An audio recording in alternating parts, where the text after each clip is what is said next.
Let's make a duplicate of this eyeball to mirror to the other side. Do that by first grouping it, Control G, and then with that group still selected, enter -1 on scale X.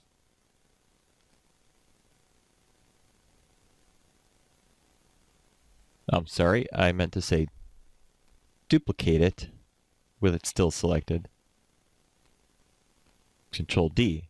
Now invert it -1 on scale. There, now I've got my two eyeballs. Feel free to apply the same material to it so things don't look too odd. And then set... Now this might not work quite so well. We might only get 1/2 of the mesh. I think if I set both of these as live meshes, it's simply not going to work. So let's set these both to live. Yeah, see, it won't let me put them both to live, so we're going to do one at a time. So now this side is live mesh. And for the moment, let's disable symmetry, because otherwise if we don't disable symmetry, then all the vertices on this side will automatically snap to this eyeball over here, causing us more weirdness. And then for the moment, let's take both eyeballs from the outliner, both groups of eyeballs. Yeah, let's just take both of those and put them on their own layers. And name them too. Let's name it first. So I've got eye left group and eye right group. And then I'll switch to my layout and make new layers tabs. So now I have them on layers. And I can set this one over here to a reference, so I can't accidentally select that one. So I can't select this one because it's set to live. And I can't select this one because it's set to reference on a layer. Let's first select only the poly loops that I want to work with. So grow your selection and hit Shift I. Alright, now it hides the live mesh, but it's still going to talk to the live mesh. Okay, these polygons will still talk to it. So if I go to vertex, grab a vertex, turn on soft selections, and start to translate, you can see it automatically finds the ball. Automatically finds the ball. And that is, well, that is just really cool. It used to be such a painful process to match edges to a ball. I used to spend hours, really. Turn off soft selections, just do one point at a time. I used to spend hours trying to match to the ball, the shape of the ball, and now I can do it in seconds. It's good to have the back of the eye actually closed. Really good.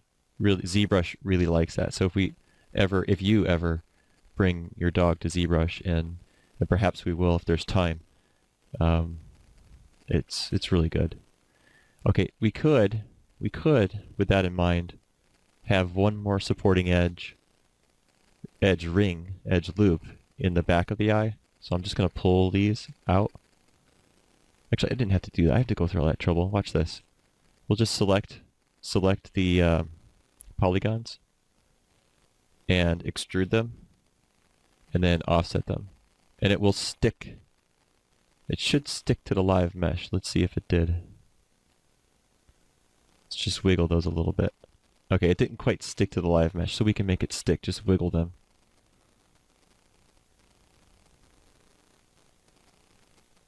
Good. Good.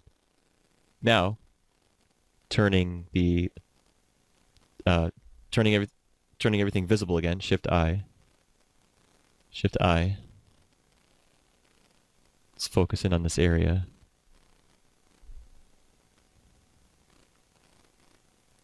So apparently I moved my character.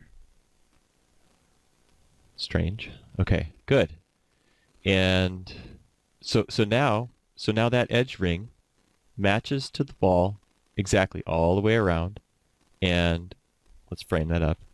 And I can further manipulate, where this flesh connects to the eyeball. Now, later, whenever you want to. And just a huge time saver. I can't stress enough how awesome this little step is. It's absolutely amazing. Oh, and try not to grab any other vertices, otherwise they will automatically snap to the live mesh. Now let's turn the live mesh off and then use our edge flow on multi-cut all the way up. Edge flow all the way up. And control middle click. And you see how it just pushes on that form? Let's do it again. Pull this brow out right over the lid. Look at that. Look at that just shape up so fast. Symmetry's off, by the way, so we'll have to rebuild this. That is just so friggin' awesome. Do it again. And do it again on the inside. Ah, so beautiful. A little bit of crisscrossing over here. A little bit of crisscrossing here. Now, we don't have enough to articulate this connection with the eyeball right here, right? We don't. So, let's add it. Nice. Let's add one here. Nice. And that gives me more to articulate across the bottom of the jaw. It definitely gives me more to articulate the cheek correctly. And now I definitely have more to articulate the eye socket, and that flesh around the eye, that little bit of fatty tissue, droopy tissue here around the eye. So good. Just comes together so fast. I'm just kind of riding the excitement right now. Not paying attention to reference. Let's get back to reference. Let's rebuild the symmetry. Rebuild. There we go. Save. Let's do, I'm going to do another version. So we can look at different versions at the end of all this. And let's see what this is looking like with sub Ds without the wireframe on. It's looking a little bit more like an eye socket. He looks sad. He looks sad because of the angle.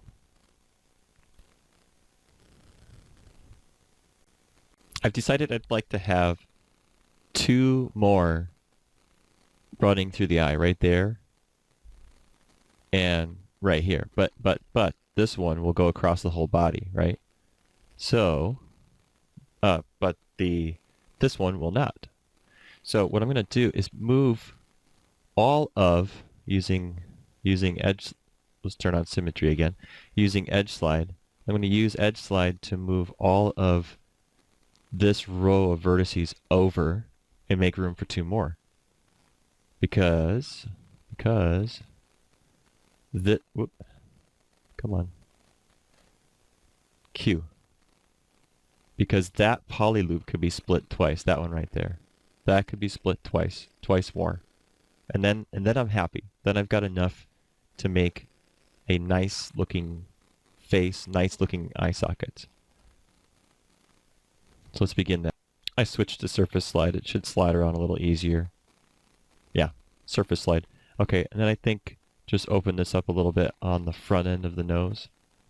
And don't worry too much about opening up to make room for splits. We can use relax and the live model technique I showed you just a few minutes ago. We can use that to help clean it up. So let's drop 2, 1, 1, and 2.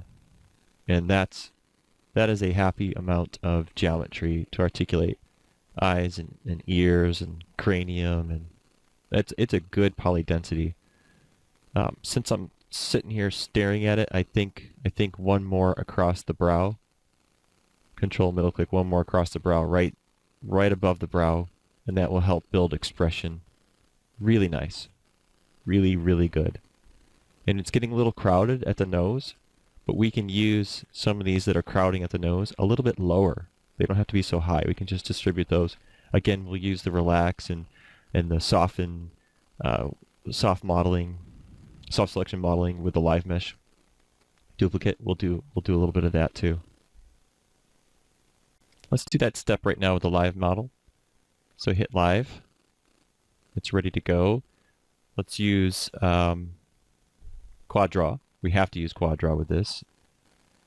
So right bracket key is the shortcut I made. And then B for boy.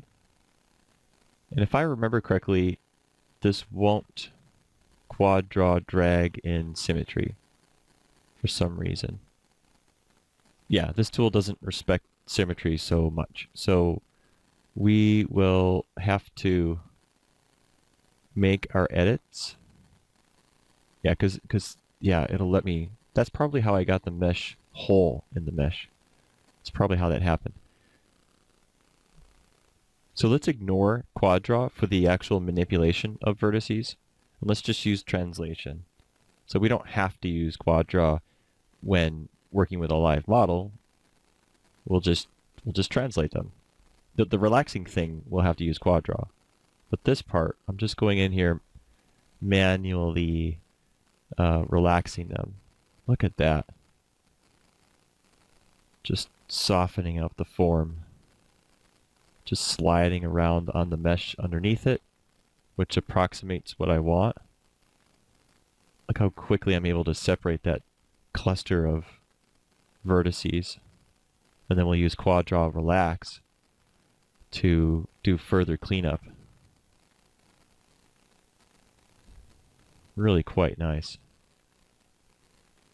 And all because we already spent time on structure, right? We already spent time on form and contours, and we can continue to do so. We could disable the live model. We could disable the live model using soft selections and continue to make changes, turn off surface constraint, and continue to make changes to contours. So that process doesn't really stop. We can continue to do that. You can quickly repair the flesh and tissue around the eye separating from the eye as you're modeling by turning on the live model. So my surface is a live model. Turn off symmetry. Select the entire edge and then just translate it, wiggle it, and the whole edge will just snap right to the eye. And then from there, switch to vertex and make any further edits. And turn off the live model and make further edits. Take your time with the eyes. Take your time. There are ways to make it fast, and I've shown you what those are. But there is no reason why you shouldn't spend a whole hour or 2 or 3 articulating the eyes. It's, as you more than likely already know, it is the window to the soul of the character, animal or human.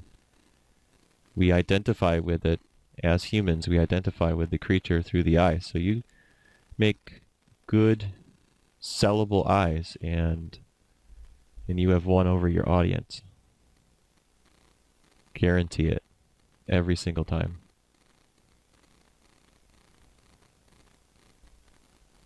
And don't be afraid to add in extra edge loops to help solve topology, flow, or curvatures. You get into these strange curvatures right here, right? And that looks kind of flat right there.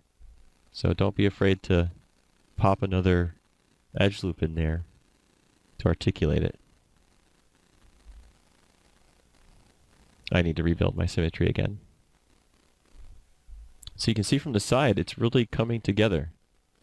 We're staying true to our constant. You just zoom out here. We're staying true, except for the tail, we're staying true to our constant variable, or not variable, that's stupid, constant number, if you will.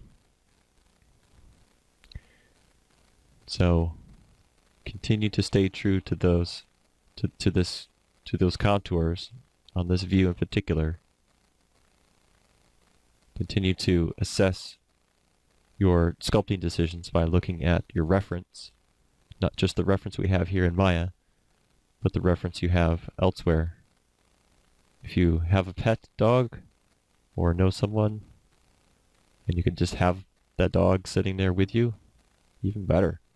Just stop, pet the dog, give him a treat, and then look at him and study him or her.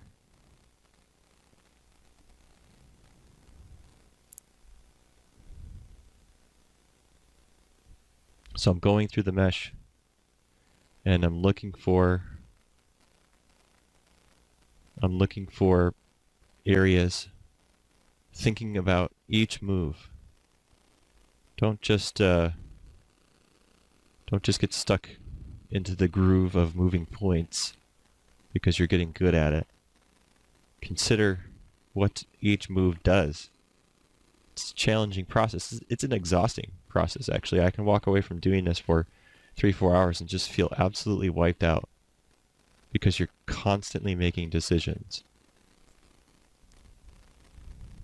The art of observation and rendering is an exhaustive process. And 3D modeling in the computer is no exception to that.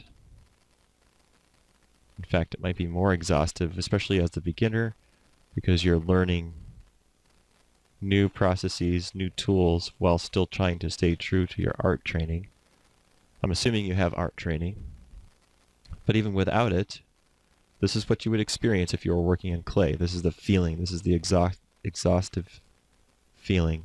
Here what I'm doing is I'm just trying to get a good clean flow, setting myself up for the ear. Because I know the ear is going to come out right here, where that point is. And here also, I'm looking at the jaw. I lost the jaw, right?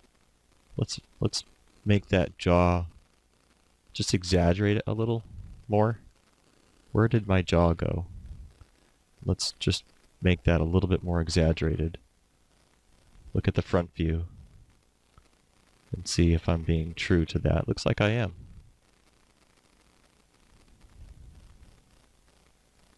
Still pretty true to the neck. Doing okay there. The neck really deserves a little bit more, doesn't it? I mean, it's just so sparing. Well, we really need to go through the body some more. But you know, since I'm here, let's drop a couple on the neck. Escape. Drop a couple on the neck. One more. Yeah.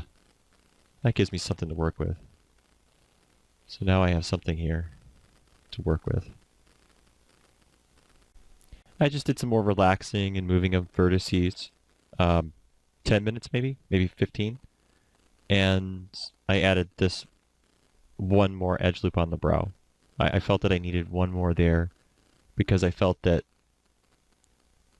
this one was too far back.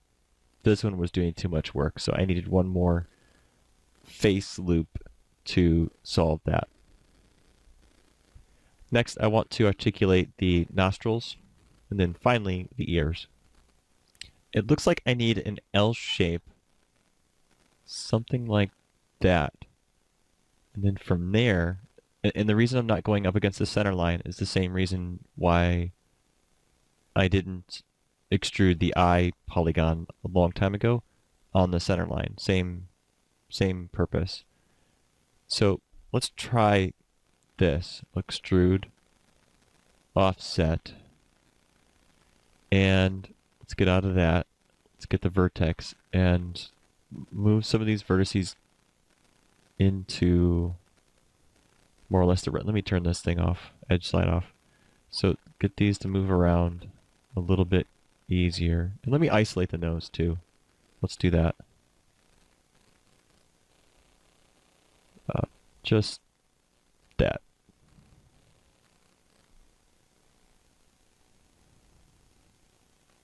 Hold Control, Shift I over both views. I think Control 1 is the new shortcut. Isolate, select. Yeah, Control 1 will do it too. I've been using Shift I because that's what it used to be. Okay, switch to side view. I'm in side view. Turn on the wireframe here, and now let's get these to move in the correct place. Let's use soft selections. Let's move some chunks.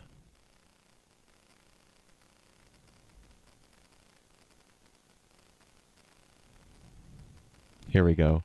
See that right there? This right here. See that? I'm going to need to split that one in order to articulate this curve of the nostril. I knew I needed that one. Didn't know when I needed it, but I knew eventually I would. Oh, I just used Quadro to do that. I don't know if you saw that. Quadro, you can insert edge loops the same way as multi-cut. No particular reason why I use it. I just accidentally hit it. So here, I'm just trying to get this selection to line up with nostril, and I might have serious conflicts between front and side view, but something close would make me very happy. Just making a little room here. I have surface slide turned on, so I'm not changing the contours too much. You could use soft selections with this, just a very small soft selection, that would help too. Help speed it up.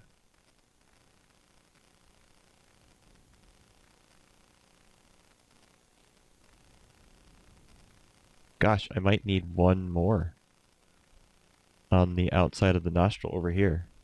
I might need one more right here, just so that I have that clear separation between nose and the rest of the face. Okay, let's see what this looks like. All right, actually, we really don't know what it looks like until we extrude those 4 again. So let's extrude those again.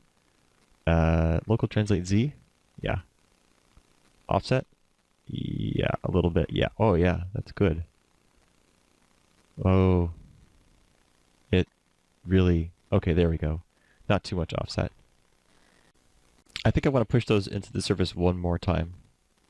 1, 2, 3, 4. Extrude.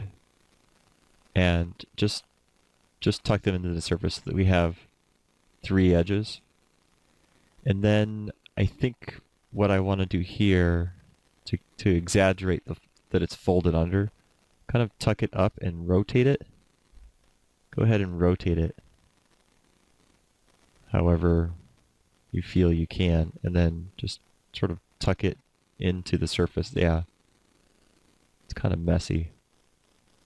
Take a few minutes here if you got a mess like mine and just straighten out those vertices so that you can see where they are. Yeah, another powerful, recognizable feature of the dog, and we want to describe it fairly well. Doesn't have to be perfect. Just describe it fairly well, and you will convince your audience that it is a dog. I suppose we could have done nothing with the nostril and painted it in. It's low polygon enough that we could have suggested it's there with a bit of painting. But I think this is a good lesson using extrusions yet again. Soften the mesh. Get an idea of what it really looks like.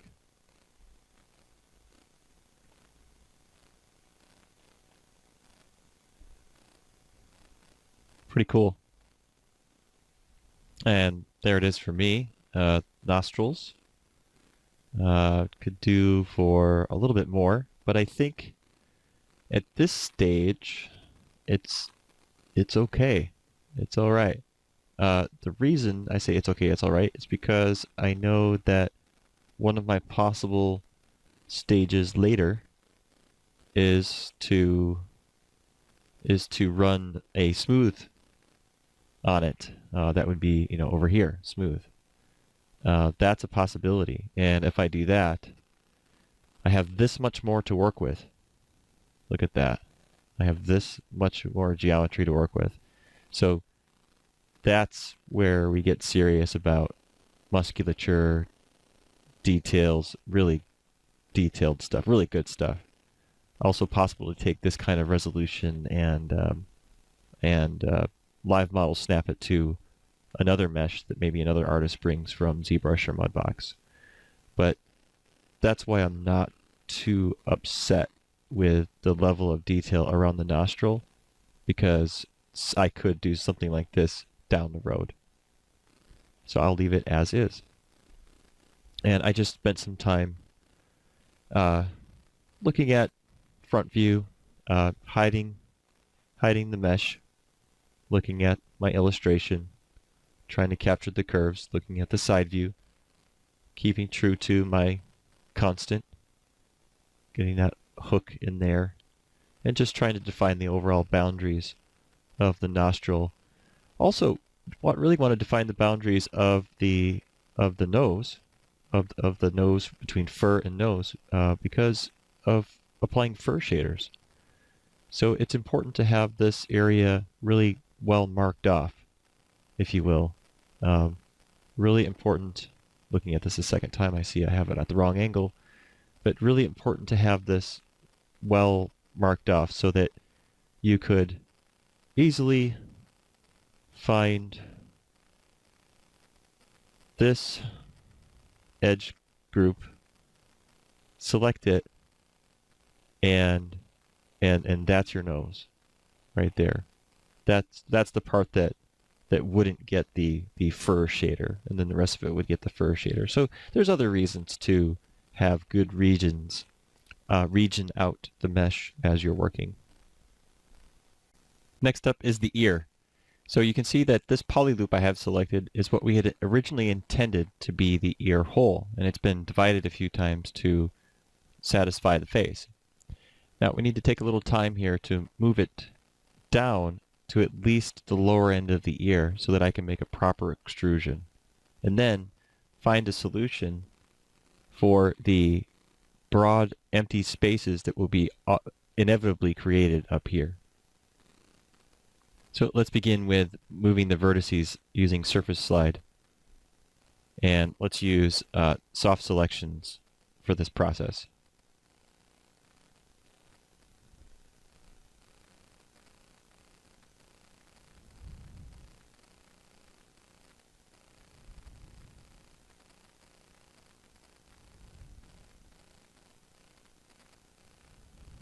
I think it's reasonable to have at least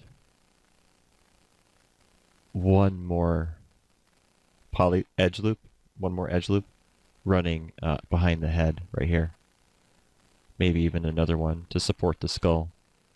In fact, we could probably articulate the skull much more effectively with an extrusion. So if we switch the side view here, grab those two, that's skull, and perform an extrusion. Now, when you perform an extrusion, you notice here we've got a five-edged star. Here's a five-edged star. When you do this, make sure you're at least one polygon beyond that. All right? So let's actually carry this all the way to the brow. Let's go right up to there. Yeah, and then go ahead and perform that extrusion. Offset it. Good. Okay, while that's still there, while you're still here, use live and and relax it. Relax it with the soft selection. No, don't use soft selection. Just relax that edge loop. Just that one right there. Stay away from the center line. Don't want to have to fix the symmetry again. See how that gives us another edge loop on the back? And it also gives us a little bit more control sculpting the back of the head too. Go ahead and relax that extra one on the neck. Use soft selections here because you're not near the center line. Yeah, there you go. Good. Good. All right, and you might want to reduce your file size at this point as well because you probably have 2 or 3. I have 2 or 3 live meshes still there. So if you're concerned about file size, you can remove those. Go ahead and turn off your live mesh and delete the construction history. Here again is that poly loop selected. You can still see it's too high on the head. With surface constraint selection turned on, select the polygons on the inside, B for boy, and try to translate it down if you can, if it'll let you. Yeah, it's not really letting me do it, so we're going to have to go in there per vertex. Oh, I'm sorry. Did you see that? I didn't even have all 3 axes turned on. That's why it wasn't moving. There. Surface constraint. Now it should slide down. Yeah, okay, good. Good.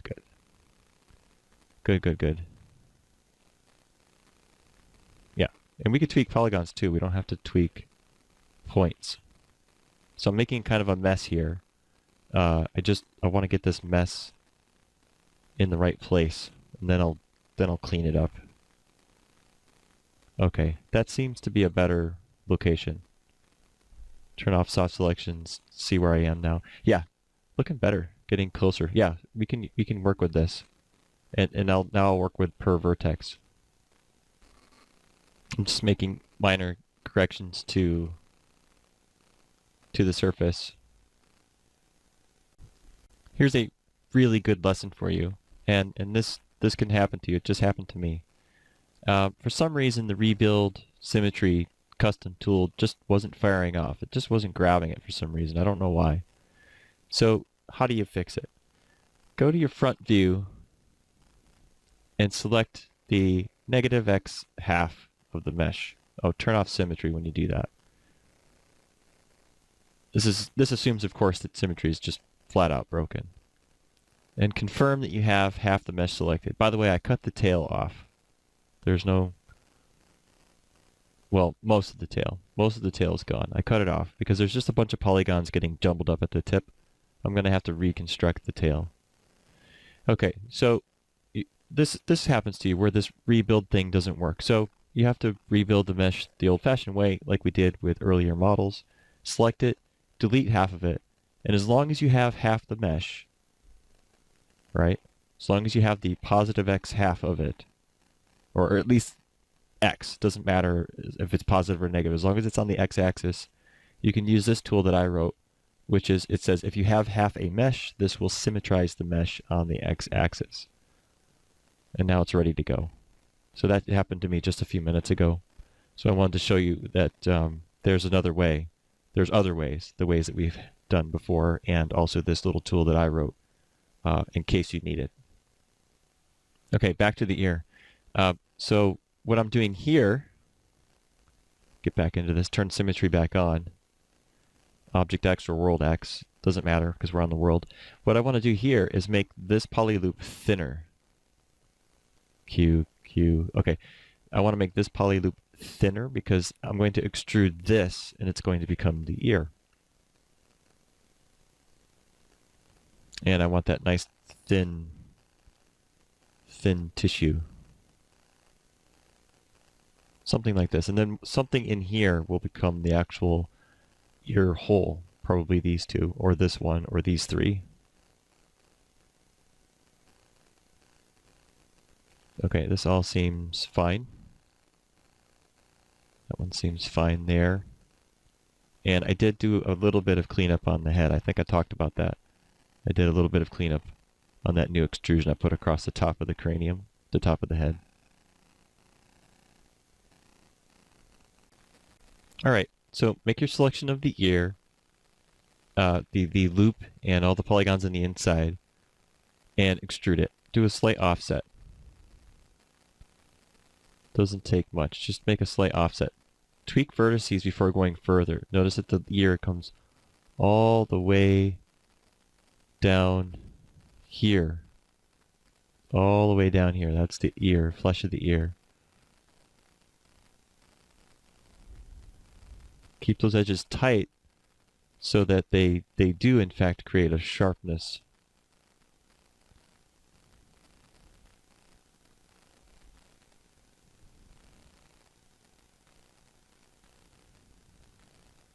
I think I want this one right here. Right there. Good.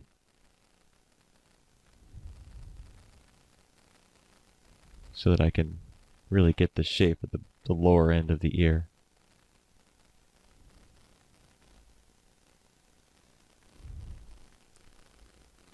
So I'm pretty gentle when it comes to this kind of modeling. I don't jump. By the time I get to this stage, I'm pretty gentle about it. I don't jump right in making huge drastic changes.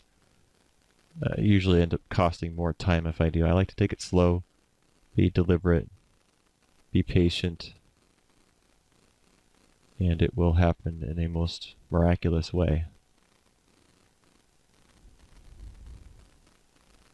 So here's my thinking on that rim, not rim, that's the wrong word, poly loop that I have selected, this little thin poly loop here. My thinking is that that will eventually be the little flappy thin bits. So if I just grow my selection, I was considering extruding the whole thing up and then extruding and tucking the whole thing in. So it would look, so here's what I think I should do. Extrude the whole piece. Allow it to come out a bit. Maybe even offset in a bit. Offsetting isn't going to do it. Scale it in a bit. Turn off tweak with scale.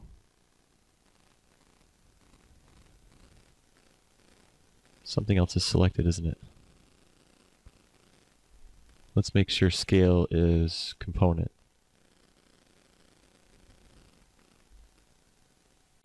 I'm not sure why my gizmo for scale was jumping way over there, but it's back to where it should be, right on the center of my selection. So here's what I was thinking. Get that selection back, scale it smaller, just a little bit. Let's translate up a little bit. I'm thinking that we should just translate the whole of the ear, the whole chunk of the ear up, like go up like this. But I don't want all of this to come up for the ride. I like that it kind of got bulky here, because it is a bit of a bulky. We can't trust the front view, by the way. We need to switch to the right hand view. The ears just don't line up. Here we've got the bulk of the ear now. Let's turn tweak mode back on to get these bulbous shapes on the bottom side of the ear. That's working. That's working well. We may need to ultimately cut across the body or find some other fancy extrusion. Let me take a 2 or 3, 4 minutes to manipulate what I have without adding anything more, just moving things to match reference. Yeah, I know what I want to do. You see this 5 edge star right there? Let's avoid that. Go 1 edge loop in. So now we're on this edge loop. Select with polygons. Let's see here. Let's select all the way around, right? The whole thing. Get that. Extrude. Translate. All right, so now we see that. Now, let's take the upper portion of it and move it up. So let's select from there to there. Let's translate that up. All right, now we've got that more or less done. Let's look at the side view. Yeah. Okay, here. Scale. Good. Okay, good. All right, now let's look at that here. Okay. Tell you what. Let's consider, instead of pulling it, yanking up like that, it's generally a bad idea. Let's go back down. Down. Let's go back down here. Okay, go here, and this time let's add one more to our selection. Let's go from there to there. And one more. Side view. Let me double check. One more. That one. Because I want to get that shape. Let's extrude again. Let's see what we get. Let's extrude again. And translate. Yeah, I think I like this better. Let's try and get something ear-like.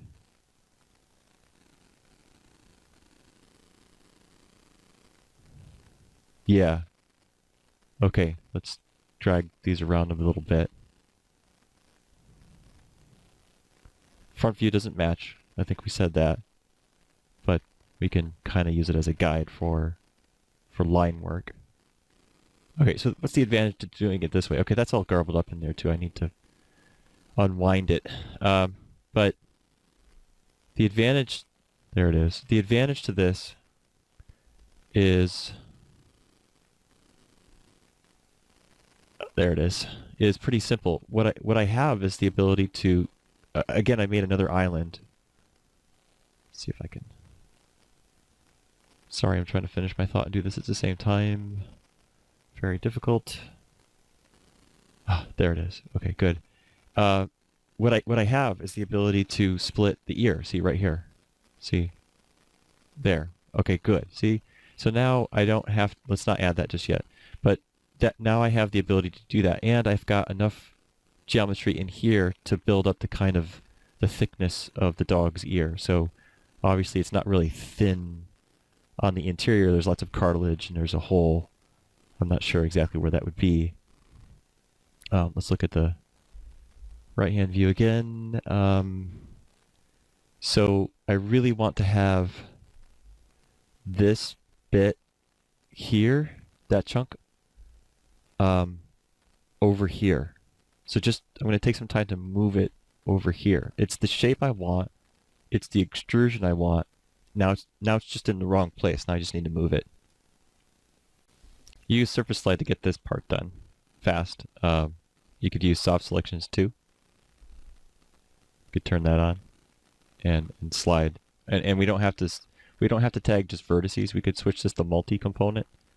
So now we could just start dragging, you know, whatever we click on, just drag it around. There. See that? How convenient. Be modified. Be mindful of this width.